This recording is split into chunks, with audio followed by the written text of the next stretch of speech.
எனக்கு பிரதீப்புக்கும் எந்த ஒட்டு உறவுமே கிடையாது. பெரிய பழக்கம் இல்லை, பேசிக்கிட்டது ஒன்றும் இல்லை. அதிகபட்சம் பார்ட்டியில் மீட் பண்ணியிருப்போம் இன்றைக்கி ஒரு 4-5 முறை.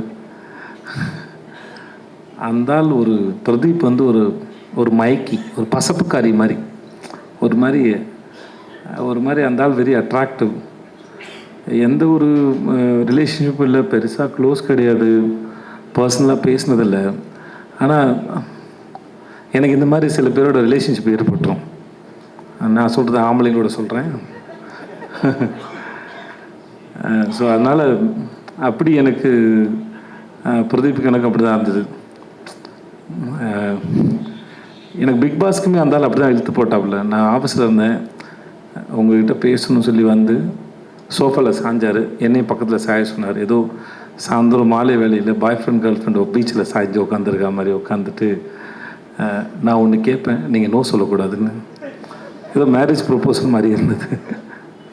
சரி என்ன கேட்க போகிறாருன்னு நான் யோசிச்சுட்டு இருந்தேன். நான் பிக் பாஸ் நீங்கள் தான் பண்ணணும் அப்படின்னா, நான் வந்து சார் நான் என்ன சார் பண்ண போகிறேன், எனக்கு எதுவுமே தெரியாது, நான் பார்க்க மாட்டேன். சிம்பு இருக்காப்புல, சூர்யா சார் இருக்கார், அவங்களாம் வச்சு பண்ணலாம், சிம்புக்கு அனுபவம் இருக்குது அவருக்கு அப்படின்னு. நான் இல்லை நீங்கள் இதை பண்ணுங்கள் அப்படி கரெக்டாக இருக்குன்னாரு. இந்த மாதிரி பல சமயத்தில் இன்றைக்கி நான் என் வாழ்க்கையில் ஓரளவு இந்த இடத்துல இருக்கிறேன் அப்படின்னா, நான் பெருசாக அறிமுகமில்லாத நபர்கள் கூட ஏதோ ஒரு காரணத்தில் என் மேலே வச்ச நம்பிக்கையில் தான் நான் முன்னாடி போயிருக்கேன். ஏன்னா எனக்கு என் மேலே வந்து பெருசாக நம்பிக்கை இருந்ததில்லை. ஏன்னா ஒரு வேலை செஞ்சு அந்த வேலை மற்றவங்க பாராட்டுறதுக்கு அப்புறம் தெரியும், ஓ நம்மளால் இது பண்ண முடிஞ்சதுன்னு சொல்லி. அதுக்கு முன்னாடி தெரியாது.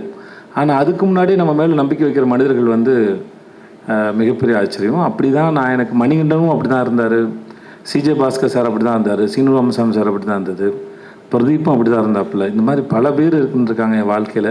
நான் யாராவது விட்டுருக்கலாம், என் நண்பர்கள் இருந்திருக்காங்க என் மேலே நம்பிக்கையோடு. ஸோ இந்த மாதிரி நிறைய பேர் நம்பி தான் நான் என்னை நம்ப ஆரம்பித்தேன். ஸோ அப்படி இந்த நம்பிக்கை என் மேலே வச்ச பிரதீப்புக்கும் ஜியோ ஹாட்ஸ்டார் எல்லாருக்குமே முதல்ல ரொம்ப நன்றி சொல்லிக்கிறேன்.